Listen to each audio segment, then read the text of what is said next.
Hi guys, again welcome back to my class. जैसा कि आप जानते हैं हम ओ लेवल का सिलेबस कवर कर रहे हैं और उसमें आज हम जो मॉड्यूल स्टार्ट करने जा रहे हैं, जिसका कि मैंने आपको प्रीवियस वीडियो में इंफॉर्मेशन दे दिया था कि हम अब कौन सा मॉड्यूल स्टार्ट करेंगे।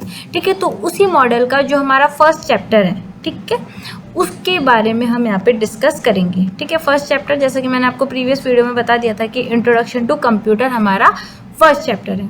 अब उस फर्स्ट चैप्टर को हम आज की क्लास से स्टार्ट करेंगे।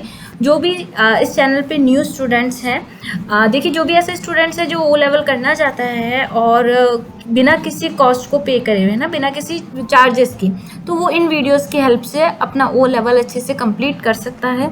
करना क्या होगा, वीडियोस देखें, आप इनके डेली नोट्स बनाएं और उनसे रिलेटेड टॉपिक सर्च करें, उन पर प्रैक्टिस करें, तो आपका अच्छे से ओ लेवल क्लियर हो जाएगा। तो आप सभी जानते हैं हमारा चैप्टर नंबर 1 है और चैप्टर नंबर 1 में आज हम जो टॉपिक कवर करने जा रहे हैं, चैप्टर का नेम मैंने आपको बता ही दिया, इंट्रोडक्शन टू कंप्यूटर है। आज हम जो टॉपिक कवर करने जा रहे हैं उसमें फर्स्ट होगा हमारा इंट्रोडक्शन टू कंप्यूटर, यानी कंप्यूटर क्या है उसके बारे में जानना, टाइप्स ऑफ कंप्यूटर, कंप्यूटर के कितने टाइप्स हैं उनके बारे में बात करना, कैरेक्टरिस्टिक्स ऑफ कंप्यूटर्स, कंप्यूटर्स की विशेषताएं क्या क्या हैं वो हम यहाँ पे डिस्कस करेंगे। Basic application of computer, computer के जो बेसिक एप्लीकेशंस हैं उनके बारे में हम इस वीडियो में डिस्कस करेंगे। तो आई होप आपको ये वीडियो अच्छे से समझ में भी आएगी और आपको काफ़ी अच्छी भी लगेगी। तो ऐसे स्टूडेंट जिन्होंने अभी ओ लेवल का फॉर्म फिल किया है या जो आगे फिल करने जा रहे हैं, उनके लिए ये वीडियोस हेल्पफुल रहने वाली है। ये मॉड्यूल हमारा आप जानते हैं M1 R5 है, जो कि जिसका कि आज हम पार्ट 1 करने जा रहे हैं। हमारे इस प्लेलिस्ट का ये हमारा पार्ट 2 है, जैसा कि आपको यहाँ दिख रहा है, बट वैसे हमारे चैप्टर नंबर 1 का पार्ट 1 है।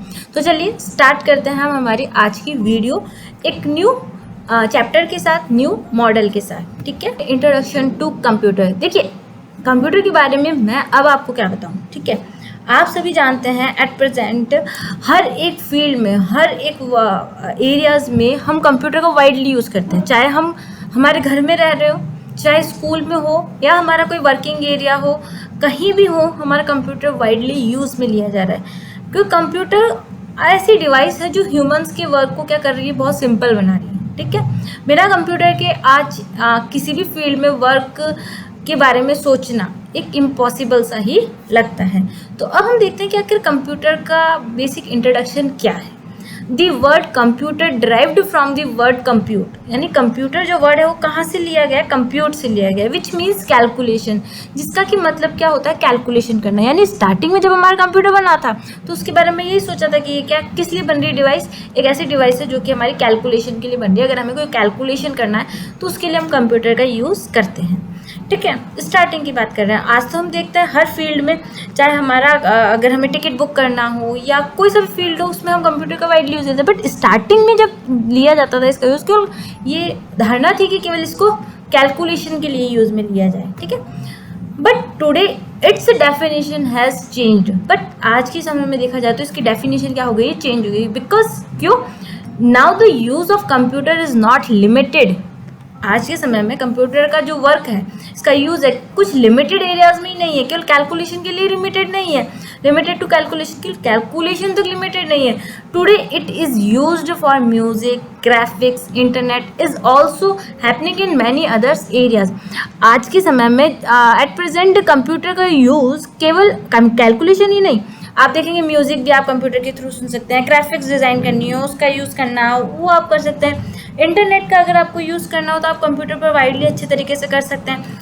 आपको अपनी ट्रेन बुक करवानी हो, आपको अपनी एजुकेशन से रिलेटेड कुछ कोर्स कंटेन आपको पढ़ना हो, आपको वेदर की इन्फॉर्मेशन लेनी है, या फिर आपका मेडिकल से रिलेटेड फील्ड हो गया, कंप्यूटर का हर फील्ड में यूज़ किया जा रहा है ना, हर जगह इसका यूज़ किया जा रहा है। केवल कैलकुलेशन नहीं, डेटा मैनिपुलेट करना, प्रोसेसिंग करवाना, मूवीज़ देखना और भी काफ़ी वर्क हम क्या कर रहे हैं, कंप्यूटर के थ्रू कर पा रहे हैं। तो आई होप आपको इतना तो समझ में आया होगा कि अगर कंप्यूटर केवल एक कैलकुलेशन से रिलेटेड वर्ड ही नहीं रह गया है, ये उससे ज़्यादा बहुत वाइड हो गया, बहुत ज़्यादा इसका यूज़ किया जाने लग गया है। ठीक है, हर एक फील्ड में, हर एक फैमिलीज़ में, हर एक घर में इसका काफ़ी यूज़ में लिया जा रहा है, हर एरियाज़ में कंप्यूटर का यूज़ लिया जाता है। It accepts, stores and manipulates data according to our need. यह क्या करता है कंप्यूटर, जो भी आप डेटा दे रहे होते हैं, डेटा क्या होता है, एक स्मॉल यूनिट होती है। जो भी आपके रॉ फैक्ट्स एंड फिगर्स होते हैं वो क्या कहलाता है, आपका डेटा कहलाता है ना। ये जो डेटा की मैंने आपको डेफिनेशन बताई, रॉ फैक्ट एंड फिगर्स, ये काफ़ी कॉम्पिटिटिव एग्जाम्स में कभी भी कैसे भी पूछी जा सकती है कि एक्चुअली डेटा की डेफिनेशन क्या हुई है, डेटा क्या होता है। रॉ फैक्ट्स एंड फिगर्स हमारे किस में आते हैं, डेटा में आते हैं। तो रॉ फैक्ट्स एंड फिगर्स क्या हो गए आपके, जैसे कि मान लीजिए सपोज आप अपने कीबोर्ड से ए बी सी अलग अलग टाइप कर रहे हैं, ठीक है। तो ये क्या हुए, एक अलग से कच्चे आंकड़े हो गए, यानी रॉ फैक्ट्स हो गए, ठीक है। और जो भी फिगर्स हो गए ये आपके क्या हो गए, कच्चे आंकड़े होते हैं। तो ये क्या कहलाता है, आपका डेटा कहलाता है। 1 2 3 हो गया, या बहुत सारा स्टूडेंट्स का डेटा हो गया ना, ये सारे क्या कहलाएंगे, अलग अलग आपके डेटा कहलाएंगे, ठीक है। प्रोसेस होने के बाद डेटा आपका कन्वर्ट होता है, बट उसकी बात हम आगे करेंगे। अभी मैंने आपको क्या बताया, केवल डेटा की डेफिनेशन बताई कि डेटा क्या होता है। Raw facts and figures is known as a data, ठीक है। ये क्या करता है, कंप्यूटर हमारा जो भी डेटा होता है उसे स्टोर करता है। स्टोर, आप जब भी अपना कोई डेटा कंप्यूटर सिस्टम में एंटर करते हैं, उसके अंदर इनपुट करवाते हैं, तो ये आपकी जो डिवाइस है कंप्यूटर वाली, वो क्या करती है, आपके डेटा को स्टोर करती है।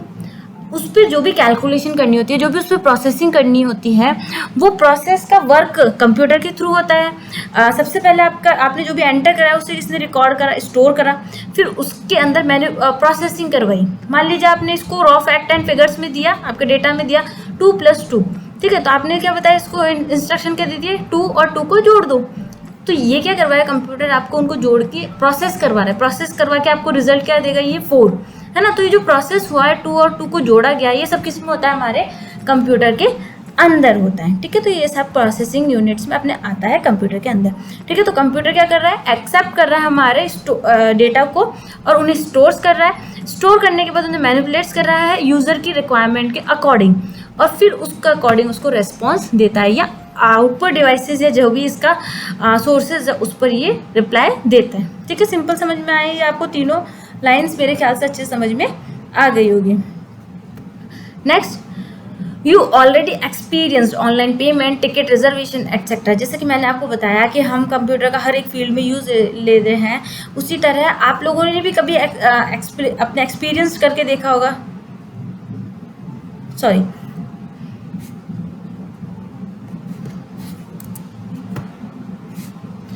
You already experienced online payment, ticket reservation etcetera. आप सभी ने अभी तक एक्सपीरियंस लेके देखा होगा अगर, यानी कंप्यूटर का किस तरह से यूज़ हो रहा है। केवल कैलकुलेशन नहीं, अगर आप टिकट्स बुक कराना चाह रहे हैं, मूवी की टिकट्स हो गई, या आपकी मान लीजिए फ्लाइट्स की टिकट हो गई, आपकी ट्रेन टिकट हो गई, बस की टिकट्स हो गई, आप उसके लिए कंप्यूटर का यूज़ कर पा रहे हैं, है ना। तो यानी केवल कैलकुलेशन तक इसका वर्क सीमित नहीं रहा है, काफ़ी इसका वाइड हो गया। ऑनलाइन पेमेंट आप कंप्यूटर के थ्रू कर सकते हैं, और इसी तरह बहुत से ऐसी फील्ड्स हैं जहाँ पे क्या कर सकते हैं, आप कंप्यूटर का यूज़ करते हैं, ठीक है। हर एक फील्ड में, जैसे कि मैंने आपको स्टार्टिंग में ही बताया कि कंप्यूटर के लिए एक फील्ड में नहीं, एजुकेशन ले लीजिए, आप ऑफिस वर्क ले लीजिए, या कोई सा भी वर्क ले लीजिए, वहाँ पे कंप्यूटर का वाइडली यूज़ हो रहा है, ठीक है। तो आई होप आपको कंप्यूटर का इंट्रोडक्शन तो समझ में आ गया होगा कि कंप्यूटर आखिर है क्या। नेक्स्ट करते हैं, अब बात करते हैं हम टाइप्स ऑफ कंप्यूटर, यानी कंप्यूटर कितने टाइप्स के होते हैं। देखिए, computer has been categorized in the following part wise, ठीक है। कंप्यूटर को कई टाइप्स में डिवाइड करा गया है, उनका हम यहाँ पे इमेज के रूप में देखते हैं। जैसे कि फर्स्ट हमारा करा गया टाइप्स में एनालॉग कंप्यूटर्स के रूप में, यानी जब भी आपसे क्वेश्चन पूछा जाएगा कंप्यूटर कितने टाइप्स के होते हैं, तो आपको पता होना चाहिए, एक तो एनालॉग कंप्यूटर्स होते हैं, एक डिजिटल कंप्यूटर होता है, एक हाइब्रिड कंप्यूटर होते हैं, ठीक है। सिंपल है, एनालॉग कंप्यूटर, डिजिटल कंप्यूटर और हाइब्रिड कंप्यूटर। अब एनालॉग कंप्यूटर्स कौन से होते हैं, देखिए, जैसे आपने कई फील्ड जैसे देखी होगी, अगर मेडिकल फील्ड में आपने देखा हो, खैर इनकी डिटेल हम आगे देखेंगे, है ना। आगे इसके बारे में मैं आपको डिटेल्स बताऊंगी, तो अभी हम इसकी डिटेल ना देखें, केवल ये देख लेते कि आखिर कंप्यूटर के जो टाइप्स हैं उन्हें किस तरह से कैटेगराइज किया गया, ठीक है। तो आपने देखा टाइप्स ऑफ कंप्यूटर को 3 पार्ट्स में डिवाइड करा गया, एनालॉग, डिजिटल एंड हाइब्रिड।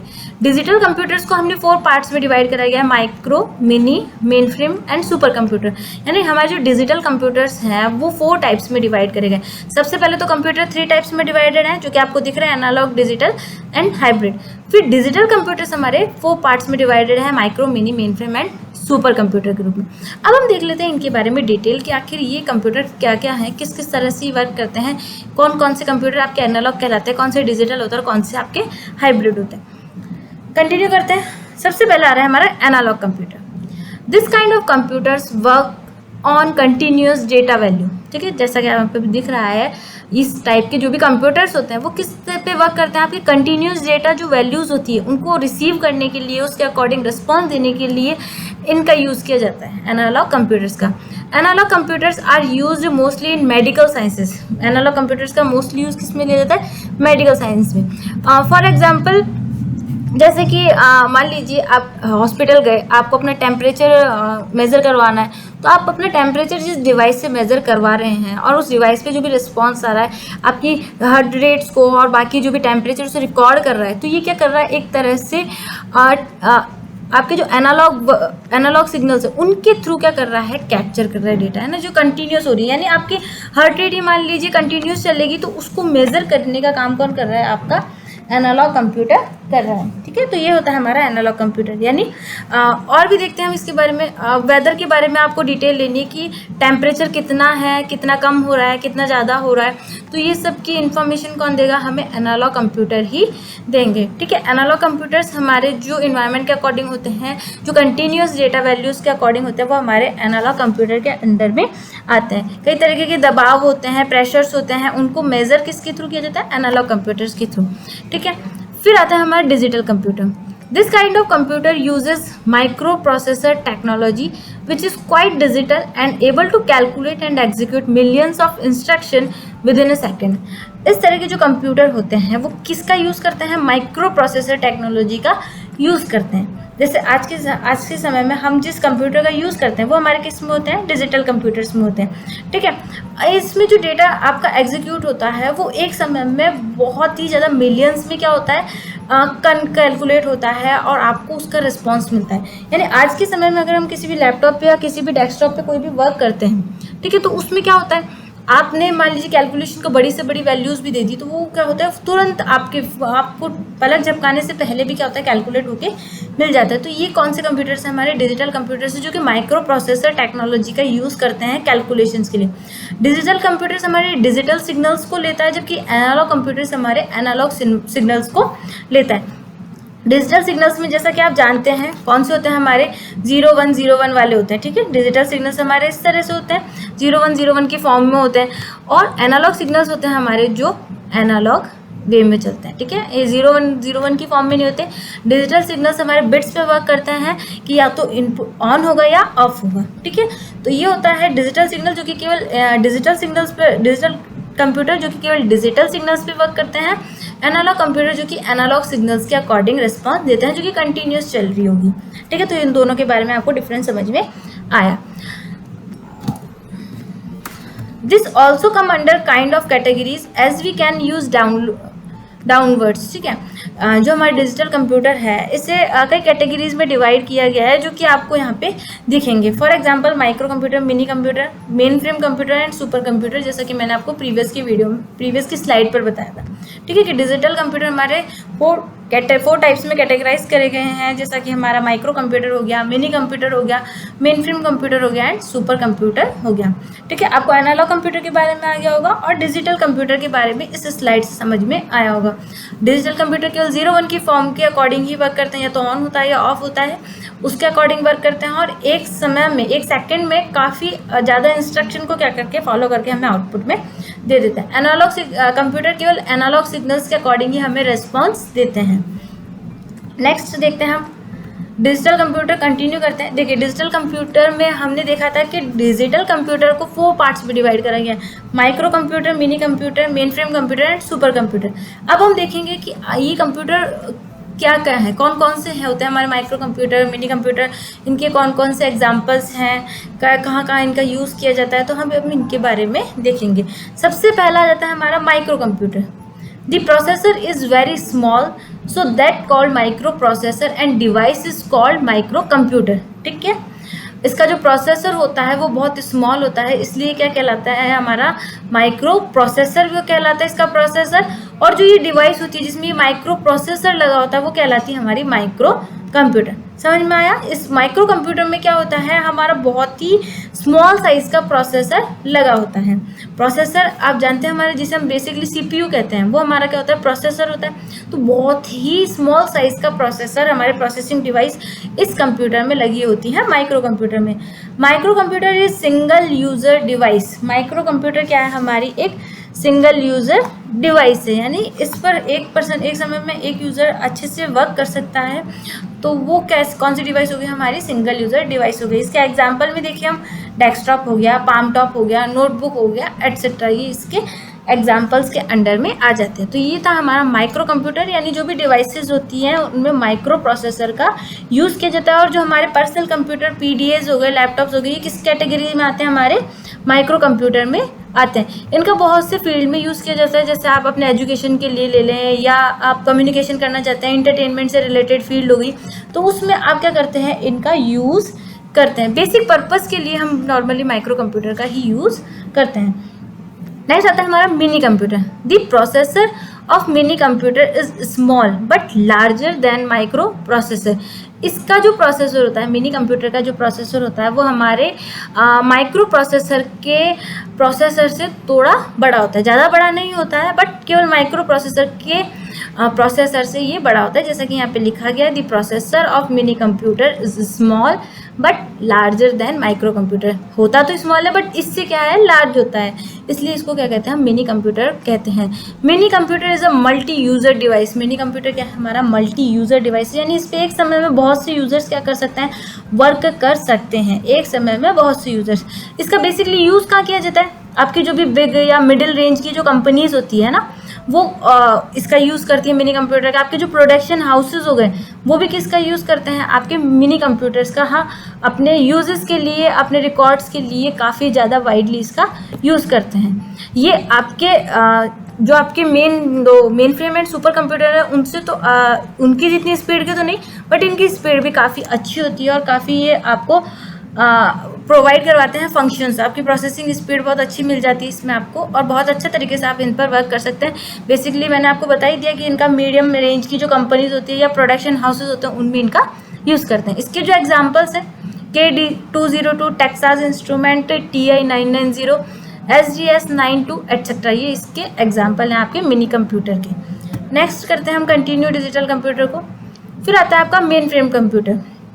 देखिए, जो हमारे माइक्रो कंप्यूटर थे, आपने देखे उनकी साइज़ कम होती है, जैसा कि आप अपने लैपटॉप हो गया, आपके डेस्कटॉप हो गया, इनकी साइज़ कम होती है ना। मिनी इसके बाद आया आपका मिनी कंप्यूटर। मिनी कंप्यूटर की जो साइज़ होती है वो आपके माइक्रो कंप्यूटर से थोड़ी बड़ी होती है ना। उसके बाद आता है आपका मेन फ्रेम कंप्यूटर। इसकी जो साइज़ होती है आपके मिनी कंप्यूटर से भी बड़ी होती है। जैसे जैसे हम आगे बढ़ते जा रहे हैं, वैसे साइजेस क्या होती है, इंक्रीज होती जाती है। इनकी प्रोसेसिंग जो स्पीड होती है, आपके जो प्रीवियस के जो अभी आपने देखे मिनी कंप्यूटर, माइक्रो कंप्यूटर, उनसे ज़्यादा फास्ट होती है इनमें आपके प्रोसेसिंग स्पीड। यानी आपके मेन फ्रेम कंप्यूटर में प्रोसेसिंग स्पीड आपको जो प्रीवियस में आपने दो टाइप देखे, उनसे ज़्यादा अच्छी मिलती है। अब देख लेते हैं यहाँ क्या लिखा है, it has larger processor and multi user device. ये इसका प्रोसेसर काफ़ी लार्ज होता है, और इसको मल्टी यूज़र्स क्या कर सकते हैं, यूज़ कर सकते हैं, मल्टी यूज़र डिवाइस है। प्रोसेसर लार्ज, तो देखिए जैसे मान लीजिए पहले हमारा माइक्रो कंप्यूटर था, वो तो लैपटॉप था। मिनी कंप्यूटर पे है वो मान लीजिए थोड़ा एक टेबल से पे एक बड़ी डेस्क पे आ रहा है, ऐसा कंप्यूटर हो गया। मेन फ्रेम कंप्यूटर मान लीजिए आपके रूम के आधे एरिया में आ रहा है ना, तो यानी इसका प्रोसेसर बड़ा हो गया, यानी 2 से ज़्यादा पर्सन इस पर इजीली वर्क कर सकते हैं। तो इसलिए क्या है, मल्टी यूज़र डिवाइस हो गया। This is multi user and multi tasking device mostly use in metrology के लिए बेसिकली इसका के फील्ड में इसका बेसिकली यूज़ किया जाता है, क्योंकि ये क्या है, एक मल्टी यूज़र, बहुत से यूज़र्स एक समय में काम कर सकते हैं। मल्टी टास्किंग, एक समय में आप इस डिवाइस से बहुत से टास्क कंप्लीट करवा सकते हैं। ऐसी डिवाइस होती है हमारी मेन फ्रेम कंप्यूटर। यानी केवल एक समय में एक ही वर्क नहीं करता है आपका मेन फ्रेम कंप्यूटर, एक समय में आप मल्टीपल टास्क इससे क्या करवा सकते हैं, कंप्लीट करवा सकते हैं। It is widely use in government organisations and large business firm. Main frame computer का वाइडली यूज़ किया जाता है, जैसे आपके गवर्नमेंट ऑर्गेनाइजेशंस हो गए या लार्ज बिजनेस फर्म हो गए, उनमें इनका आपका वाइडली यूज़ किया जाता है। इसके एग्जांपल्स हो गए आपके, जैसे फिजिक्सू, ICL, VME हो गया, हिताची Z800 एटसेट्रा, या इसके एग्जाम्पल्स में आते हैं मेन फ्रेम कंप्यूटर में। अब लास्ट आता है आपका सबसे ज़्यादा पावरफुल, सबसे ज़्यादा स्पीड प्रोसेसिंग वाला, हमारा आता है सुपर कंप्यूटर। ठीक है, The processor is biggest than other computer and processing capacity is highest than other computer. इसका जो प्रोसेसर होता है और प्रोसेसिंग कैपेसिटी होती है, ये दोनों ही आपके जो प्रीवियस की आपने डिजिटल कंप्यूटर के टाइप्स देखे उनसे ज़्यादा फास्ट होती है ना। जो प्रीवियस में आपने टाइप्स देखे उनसे ज़्यादा इसमें आपकी स्पीड और कैपेसिटी एंड प्रोसेसर का जो साइज़ होता है सब कुछ क्या होता है इसमें ज़्यादा अच्छे अमाउंट पर आपको मिलता है। Processing capacity is highest than other devices. Processing की जो कैपेसिटी यानी डेटा प्रोसेस करने का, स्टोर करने का, उसको मैनिपुलेट करने की जो सारी कैपेसिटीज़ है ये आपके बाकी के जो टाइप्स हैं उनसे ज़्यादा आपको इसमें प्रोवाइड मिल जाती है। नाम से ही पता चल रहा है सुपर कंप्यूटर यानी बहुत ही पावरफुल कंप्यूटर्स हमारे इस कैटेगरी में आते हैं। It is multi user fastest calculation device generally use in nuclear science for calculation purpose. ये हमारी कैलकुलेटिंग की सबसे मल्टी यूज़र फास्टिंग डिवाइस, यानी कैलकुलेशन के लिए अगर आप मल्टी यूज़र पर्सन इस पर वर्क करते हैं तो बहुत जल्दी ये कैलकुलेशन का रिलेटेड वर्क भी आपको कंप्लीट करवा के दे देती है। जनरली इसका यूज़ किया जाता है न्यूक्लियर साइंस हो गया या कैलकुलेशन, जहाँ पे कैलकुलेशन पर्पज़ होता है वहाँ पे इसका यूज़ लिया जाता है। फॉर एग्जांपल जैसे नासा में हो गया, नासा में आपको लॉन्चिंग से रिलेटेड जो भी स्पेस का वर्क होता है उनको कंट्रोल करना, उन्हें मैनेज करना, उसके लिए कौन से कंप्यूटर यूज़ में लिए जाते हैं, वहाँ पे सुपर कंप्यूटर यूज़ में लिए जाते हैं। क्योंकि आप जानते हैं सैटेलाइट अगर पूरी वर्किंग करवाने में सैटेलाइट से तो उसमें बहुत ज़्यादा प्रोसेसिंग की रिक्वायरमेंट रहती है, तो उस केस में हम किसका यूज़ लेते हैं, सुपर कंप्यूटर का यूज़ लेते हैं। CDC 6600 एंड परम। CDC 6600 first super computer. अगर आपसे किसी भी एग्जाम में, किसी भी कॉम्पिटिटिव एग्जाम्स में कहीं भी पूछा जाता है कि दुनिया का, वर्ल्ड का फर्स्ट सुपर कंप्यूटर कौन है, तो आपका आंसर क्या होगा यहाँ पे? CDC 6600 यहाँ पे आपका आंसर होगा। ये आपका क्या हो जाएगा, दुनिया का सबसे फर्स्ट सुपर कंप्यूटर हो जाएगा। फिर आपसे पूछा जाता है कि भारत का सबसे फर्स्ट सुपर कंप्यूटर कौन है, यानी इंडिया फर्स्ट सुपर कंप्यूटर कौन सा है, तो उस केस में आपका आंसर हो जाएगा परम सुपर कंप्यूटर। ठीक है, तो ये होता है आपका, दोनों क्वेश्चन इंपॉर्टेंट है। ये आपके किसी भी कॉम्पिटिटिव एग्जाम्स में आप लेके चलेंगे तो वहाँ पे ये पूछा जा सकता है कि फर्स्ट सुपर कंप्यूटर कौन सा था और इंडियाज़ फर्स्ट सुपर कंप्यूटर कौन सा है। तो इंडियाज़ फर्स्ट सुपर कंप्यूटर आपको पता होना चाहिए, परम है। 10,009 ही है, बट परम आपका सुपर कंप्यूटर है इंडिया का सबसे पहला। ठीक है, और जो भी वर्ल्ड का है वो आपका CD6 6600। आई होप अभी तक तो आपको ये दो जो कंप्यूटर के टाइप्स है वो तो समझ में आ गए होंगे। अभी हमने दो पढ़े हैं अभी तक। ठीक है, एक तो एनालॉग कंप्यूटर कौन से होते हैं, फिर डिजिटल कंप्यूटर कौन से होता है। डिजिटल कंप्यूटर के 4 पार्ट्स हमने देखे, micro computer, mini computer, main frame computer and super computer. ठीक है, सुपर कंप्यूटर जो कि हमारे सबसे ज़्यादा पावरफुल होते हैं। बेसिकली सुपर कंप्यूटर का यूज़ वेदर फॉरकास्टिंग हो, जैसे मैंने आपको नासा के फील्ड में बताया, अर्थक्वेक की स्टडीज़ होगी या कम्युनिकेशन होता है, उसके लिए भी हम सुपर कंप्यूटर का यूज़ लेते हैं। ठीक है, अब कंटिन्यू करते हैं हम आगे, हाइब्रिड कंप्यूटर क्या होते हैं। देखिए, अभी तक आपने देखा डिजिटल कंप्यूटर और एनालॉग कंप्यूटर। डिजिटल कंप्यूटर में हम 0101 का यूज़ करते हैं, जबकि एनालॉग कंप्यूटर एनालॉग सिग्नल्स को मेजर करती है। अब हाइब्रिड कंप्यूटर क्या हो गया, जहाँ पे आपके डिजिटल कंप्यूटर और एनालॉग कंप्यूटर का मिक्सचर होके कोई प्रोसेसिंग हो रहा है, तो वो किस में आता है, आपके हाइब्रिड कंप्यूटर में आ रहा है। This kind of computer comes with both characteristics digital plus analog are called hybrid. मैंने बताया जहाँ पे डिजिटल वर्क भी रहेगा और डिजिटल एंड एनालॉग दोनों का प्रोसेस रहेगा, दोनों का वर्क रहेगा, वो हमारा किस में आ जाएगा, हाइब्रिड कंप्यूटर के रूप में आ जाएगा। यानी आपके डिजिटल सिग्नल्स भी इसमें मेजर किए जाएंगे और एनालॉग सिग्नल्स भी इसमें मेजर किए जाएंगे, उसके अकॉर्डिंग ही प्रोसेसिंग होगी, तो वो हमारा हाइब्रिड कंप्यूटर में आता है। Mostly use in hospital, mostly इनका यूज़ किस में, कहाँ पे किया जाता है, हॉस्पिटल्स में किया जाता है। अब जैसे इसका एक एग्जांपल लेके देखते हैं, हॉस्पिटल्स में भी किया जाता है। और जैसे मान लीजिए पेट्रोल पंप हो गया है ना, वहाँ पे आप अपना जब व्हीकल में पेट्रोल फिल करवाते हैं तो आपने देखा होगा वहाँ पे एक डिवाइस बोर्ड सा लगा रहता है, जहाँ पे मीटर आपको बताता है कि इतने रुपए का आपने पेट्रोल ले लिया और इतना लीटर आपके व्हीकल में पेट्रोल आ गया। ठीक है, तो वो क्या एक हाइब्रिड कंप्यूटर का एग्जाम्पल है।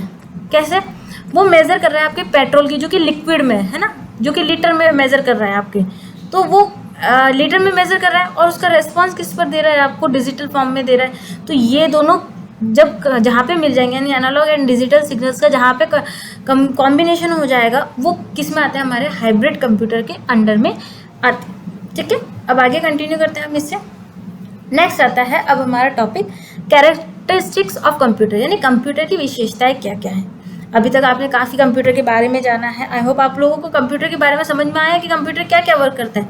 अब हम इसकी कुछ कैरेक्टरिस्टिक्स देख लेते हैं, यानी कुछ विशेषताएं ऐसी देख लेते हैं जो कि कंप्यूटर में होती है। अब सबसे पहला आता है हमारा स्पीड। देखिए, अगर आपको कैलकुलेशन करने के लिए कह दिया जाए कि 2 + 2 कर दीजिए, ठीक है, वो तो खैर बचपन से ही सीखा है, इसलिए आप अभी फुर्ती से कर दीजिए। बट अगर आपको कैलकुलेशन के लिए कह दिया जाए 245.34 मल्टीप्लाई 2.43.54, कैलकुलेशन थोड़ी क्रिटिकल हुई। जबकि अगर आप कंप्यूटर में यही कैलकुलेशंस एंटर करेंगे तो ये आपको स्पीडली, आपको पता भी नहीं चलेगा, नैनो सेकंड से भी कम टाइम में आपको क्या कर देगा, उसका रेस्पॉन्स आपकी स्क्रीन पर शो करवा देगा। यानी ये हर एक वर्क को क्या करता है, स्पीडली प्रोसेस करता है, यानी डेटा को बहुत जल्दी ही क्या करता है, प्रोसेस करता है, चाहे वो कितने ही ह्यूज अमाउंट का ही क्यों ना हो। इससे ये सेकेंड से भी कम टाइम में आपको प्रोसेस करके आउटपुट के रूप में शो करवा देता है। यानी स्पीड है कंप्यूटर के वर्किंग की। तो ये इसकी क्या होगी, विशेषता होगी कि तुरंत आपके वर्क को, कैलकुलेशन से रिलेटेड वर्क को या किसी भी वर्क को स्पीडली एक प्रोसेस करवा के आपको शो करवा देता है। सेकंड देखते हैं हम एक्यूरेसी। अब देखिए, हमें अगर कैलकुलेशन के लिए कहा जाए तो ह्यूमन माइंड है, अगर हम वर्बली कहीं भी करेंगे, अगर हम रिटर्न में भी करेंगे तो हो सकता है गलती हो, बट कंप्यूटर के केस में एक्यूरेसी मेज़र करती है। ये जैसा आप डेटा एंटर करोगे उसके अकॉर्डिंग ये आपको रेस्पॉन्स देगी। ये कभी गलत जवाब नहीं देती। आपने जो इसे कैलकुलेशन के लिए कहा गया है उसी कैलकुलेशन का रिजल्ट आपको एकदम सही आपको रिवर्ट करवाती है।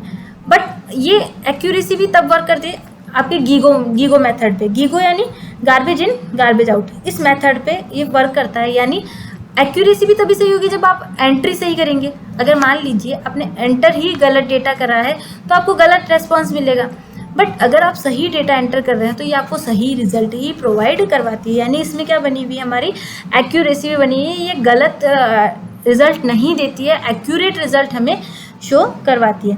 नेक्स्ट आता है इसमें इंटेलिजेंस। देखिए, ह्यूमन से अगर हम वर्क करवा भी लें, 8 घंटे करवा लें, 12 घंटे करवा लें, ज़्यादा 1 दिन भी करवा लें तो वो थक जाते हैं। वो नेक्स्ट दिन इतना अच्छे तरीके से एनर्जी से वर्क नहीं करता है। जैसा कि आपके कंप्यूटर, आप इस 24 घंटे करवाएं, 2 दिन करवाएं, 3 दिन करवाएं, जितना चाहे उतने दिन इससे वर्क करवाएं, ये कभी नहीं थकता। आप जिस इसके फीचर्स को देख रहे होंगे वो वैसा का वैसा ही रहेगा। ह्यूमन में देखेंगे तो अगर वो 12 घंटे करा ले तो थक जाता है, थकावट होती है, जबकि कंप्यूटर में किसी तरह की थकावट नहीं होती है। यानी ये परिश्रमशीलता वाला गुण इसके अंदर होता है, यानी ये थकता कभी नहीं है ना। तो यही होता है इंटेलिजेंस, यानी ये कभी नहीं थकेगा, हमेशा कंटिन्यूस वे में आपको वर्क करने के लिए रेडी रहेगा। नेक्स्ट आता है स्टोरेज कैपेसिटी। देखिए, ह्यूमन माइंड में भी इतना डेटा स्टोर नहीं होता होगा जितना कि कंप्यूटर में स्टोर होता है। आप मान लीजिए 10 दिन पहले किसी पर्सन से मिले, कोई पहली बार ही मिले किसी से, आप उसका नाम जब तक रिपीट नहीं करेंगे तब तक आपको याद नहीं आएगा। आपको 10 दिन पहले किसी ने बताया कि मेरा नाम कुछ भी है, ठीक है, वट जो भी आप चाहें वो नाम है। मान लीजिए किसी ने बता दिया कि हीना मेरा नाम है ना। अब 10 दिन पहले मिले, पहली बार मिले थे, नहीं बताया, पर आपने रिवाइंड करा। 10 दिन बाद आपने सोचा कि मुझे वो लड़की मिली थी, फ्रेंड मिली थी मेरी, उसका नेम आपको याद ही नहीं आया। तो देखिए, ह्यूमन माइंड भी इतना डेटा स्टोर करके नहीं रखता जितना कि आपका कंप्यूटर डेटा स्टोर करके रखता है। आप देखेंगे कि आपका जो डेटा है वो सालों साल तक कंप्यूटर में स्टोर रहता है। आपको जब भी रिक्वायरमेंट होती है आप क्या कर सकते हैं, वहाँ से रिट्रीव कर सकते हैं। यानी इसमें बहुत अच्छी स्टोरेज कैपेसिटी होती है, बहुत अच्छे तरीके से ये आपके डेटा को स्टोर करके रख सकता है, और वो भी लार्ज अमाउंट के डेटा तक को ये क्या कर सकता है, स्टोर कर सकता है। उसकी लॉस होने के चांसेस नहीं रहते, ठीक है। इसकी जो भी आपकी डिस्क होती हैं जिन पे डेटा स्टोर होता है, वहाँ पे क्या करता है, ये आपके हर एक रिकॉर्ड को स्टोर करता जाता है, और जब भी आपको वहाँ पे रिक्वायरमेंट हो उस डेटा की आप उसका यूज़ कर सकते हैं। नेक्स्ट आता है हमारा वर्सेटाइलिटी। अब देखिए, कंप्यूटर केवल एक काम नहीं करता है ना। ऐसा नहीं है कि ये कंप्यूटर केवल म्यूज़िक चला रहा है तो केवल म्यूज़िक ही चलाएगा, मूवी रन कर रहा है तो केवल मूवी ही रन करेगा, ऐसा नहीं है। आप इससे कैलकुलेशन का वर्क भी करवा सकते हैं, डॉक्यूमेंटेशन रिलेटेड वर्क भी करवा सकते हैं, म्यूज़िक भी सुन सकते हैं आप इसमें, और भी जो भी आप वर्क करवाना चाहते हैं, एडिटिंग कर सकते हैं, फ़ोटो एडिटिंग या जो भी आप वर्क चाहें वो सारे वर्क इसके थ्रू करवा सकते हैं। इवन केवल घर में ही नहीं, आप ऑफिस में, हॉस्पिटल में जाएं, कहीं भी जाएं, मंदिर में भी जाएं आजकल तो, वहाँ पे या जिस भी फील्ड में हो, उस हर फील्ड की टाइप का वर्क ही कर सकते हैं। यानी हर फील्ड के अकॉर्डिंग इसमें जो भी सॉफ्टवेयर होते हैं उसके अकॉर्डिंग वर्क किया जा सकता है। यानी ये केवल एक काम नहीं करता, ये वर्सेटाइल टाइप का होता है, यानी बहुत से काम ही क्या कर सकता है, कंप्लीट कर सकता है। तो ये होती है आपके कंप्यूटर की विशेषताएं। अब हम बात करते हैं कुछ इसकी बेसिक एप्लीकेशंस ऑफ कंप्यूटर, यानी कुछ ऐसी एप्लीकेशंस जो कि काफ़ी यूज़ में ली जाती है कंप्यूटर की, और काफ़ी उनका यूज़ करके एक ह्यूमन काफ़ी अपनी लाइफ को क्या कर रहा है, सिंपल कर रहा है, क्योंकि उसे वर्क करने के लिए एक प्रॉपर प्लेटफॉर्म मिल रहा है अपने नॉलेज को इम्प्रूव करवाना, यानी अपने प्रॉपर अकॉर्डिंग जिस वे में रिजल्ट चाहिए उस वे का वर्क वो कंप्यूटर के थ्रू क्या करवा सकता है, बहुत ईजी वे में करवा रहे हैं। जिसमें हमारी बेसिक एप्लीकेशन में आ जाती है वर्ड प्रोसेसिंग। वर्ड प्रोसेसिंग जैसा कि आप जानते हैं, अगर आपको कोई डॉक्यूमेंट क्रिएट करना है, आपको किसी तरह की टेक्स्ट पे फॉर्मेटिंग करनी है, एडिटिंग करनी है, कट कॉपी करना है, या मल्टीपल लोगों को आपको मेल करना है, तो वो सभी वर्ड प्रोसेसिंग से रिलेटेड वर्क आप कंप्यूटर की एप्लीकेशंस के थ्रू कर सकते हैं। यानी आपको वर्ड प्रोसेसिंग की फैसिलिटी यहाँ पे मिल जाती है। कोई भी डॉक्यूमेंट क्रिएशन हो, जैसे कि आपको रिज्यूमे क्रिएट करना हो, तो वो भी आप वर्ड प्रोसेसिंग के थ्रू कर सकते हैं। लेटर बनाना हो आपको कोई एनवलप बनाना हो, आपको कोई कार्ड बनाना हो, तो ये सब आप वर्ड प्रोसेसिंग के थ्रू कर सकते हैं। इन बैंकिंग में भी कंप्यूटर का काफ़ी यूज़ में लिया जाता है। अकाउंट्स मैनेज करना, उनके एंट्रीज करना, उनसे रिलेटेड वर्क करना। साथ ही अगर आप इंटरनेट बैंकिंग का यूज़ करते हैं तो वो भी कंप्यूटर के थ्रू किया जा सकता है ना। आप ऑनलाइन पेमेंट कर रहे हैं नेट बैंकिंग के थ्रू, तो वो भी कंप्यूटर के थ्रू वाइडली यूज़ में लिया जा रहा है और अभी भी उस पर वर्क किया जा रहा है। इंटरनेट का यूज़ आप कर सकते हैं। इंटरनेट के थ्रू आप ऑनलाइन स्टडी कर सकते हैं, अपनी मूवीज़ देख सकते हैं, म्यूज़िक सुन सकते हैं। अगर आप कुछ ख़रीदना चाहते हैं ई कॉमर्स साइट से, तो वो भी आप इंटरनेट के थ्रू कर सकते हैं। इंटरनेट ने क्या करा है, सभी पर्सन्स को इंटरनेट के थ्रू कनेक्ट करा है, डिवाइसेस को कनेक्ट करा है। आप अपने किसी फ्रेंड से बात करना चाहते हैं दूर बैठे हुए, तो वो भी आप इंटरनेट के थ्रू पॉसिबल हो गया है कि कहीं भी दूर बैठा उससे आप बात कर सकते हैं। दूर के फ्रेंड्स को आप फ्रेंड बना सकते हैं, और कुछ भी अगर आपको सर्च करना है, कोई नॉलेज इंप्रूव करनी है, तो वो सब आप इंटरनेट के थ्रू इजीली कर सकते हैं। तो ये कंप्यूटर की बेसिक एप्लीकेशन में आ जाता है। हॉस्पिटल्स में यूज़ में लिया जा रहा है रिकॉर्ड मेंटेन करना पेशेंट्स के, उन्हें आगे सेंड करना, फर्दर प्रोसेस के लिए सेंड करना, उन्हें एक हॉस्पिटल से दूसरे हॉस्पिटल तक भेजना, या फिर साथ ही साथ आजकल वीडियो कॉन्फ्रेंसिंग के थ्रू हॉस्पिटल्स में ऑपरेशंस भी सक्सेसफुली किए जा रहे हैं। तो हम देख रहे हैं कि कंप्यूटर का बेसिक काफ़ी यूज़ में लिया जा रहा है, काफ़ी बेसिक एप्लीकेशंस यूज़ में लिए जा रहे हैं दैनिक जीवन में। यानी हम कंप्यूटर का हर फील्ड में यूज़ में ले रहे हैं। डिजिटल वीडियो और ऑडियो कंपोजिशन अगर आपको करना है, अगर आपका कोई डिजिटल वीडियो है, आप उसे कन्वर्टिंग करना चाहते हैं, ऑडियो कंपोजिशन से रिलेटेड आपका वर्क है, तो वो भी आप कंप्यूटर के थ्रू अपने डेली रूटीन्स के लाइफ में यूज़ कर सकते हैं। नेक्स्ट, कम्युनिकेशन करना है। जैसे कि मैंने आपको इंटरनेट में बताया कि इंटरनेट की हेल्प से आप कम्युनिकेट कर पा रहे हैं। तो आप यहाँ बैठे हैं और फॉरेन में किसी फ्रेंड से बात करना चाहते हैं, तो वो आप इंटरनेट के थ्रू कर सकते हैं, कंप्यूटर के थ्रू कर सकते हैं, मेल कर सकते हैं, आप मैसेजेस कर सकते हैं। तो ये सब किसके थ्रू पॉसिबल हुआ है, हमारे कंप्यूटर के थ्रू ही। डेस्कटॉप पब्लिशिंग से रिलेटेड अगर आप वर्क करना चाहते हैं, यानी मान लीजिए कि आप कोई डिज़ाइन का वर्क करना चाहते हैं, कि बुक डिज़ाइन करना चाहते हैं, ग्रीटिंग कार्ड्स बनाना चाहते हैं, मैरिज कार्ड बनाना चाहते हैं, ब्रोशर बनाना चाहते हैं, मैगजीन्स का वर्क है, तो वो सब आप किसके थ्रू कर सकते हैं, कंप्यूटर के थ्रू कर सकते हैं। टेली कम्युनिकेशन से रिलेटेड वर्क, यानी आजकल जैसे हम मान लें कि आपको किसी भी कंज्यूमर को कोई डिटेल्स प्रोवाइड करवानी हो, फ़ोन हो या सॉफ्टवेयर के थ्रू, जो भी आप कोई सर्विसेज किसी कस्टमर को प्रोवाइड करवाना चाहते हैं, तो उनके लिए भी आप टेली कम्युनिकेशंस का काफ़ी यूज़ में लिया जा रहा है। ये आपकी फ़ोन की लोकेशन के अनुसार आपको डिटेल्स भी बताते हैं टेली कम्युनिकेशन के थ्रू, ठीक है। तो ये सब हमारे कंप्यूटर के बेसिक एप्लीकेशंस के अंडर में आते हैं। तो यानी कंप्यूटर का हमारे डेली रूटीन्स में देखें, डेली लाइफ में देखें, तो काफ़ी हद तक इसका यूज़ किया जा रहा है और हर फील्ड में इसकी रिक्वायरमेंट बढ़ती ही जा रही है। तो आई होप आपको इस वीडियो में तो समझ में आया होगा कि आखिर कंप्यूटर का हम कहाँ कहाँ कैसे कैसे यूज़ में लेते हैं। तो आज की वीडियो में तो इतना ही। ये हमारे ओ लेवल के मॉड्यूल M1 R5 का पार्ट 1 था। नेक्स्ट वीडियो आपको जल्द ही मेरे चैनल पर मिल जाएगी। तो आज की वीडियो देखने के लिए तो थैंक यू। मिलते हैं नेक्स्ट वीडियो में नेक्स्ट टॉपिक के साथ। तब तक के लिए good bye, take care and thanks for watching my video. Thank you once again.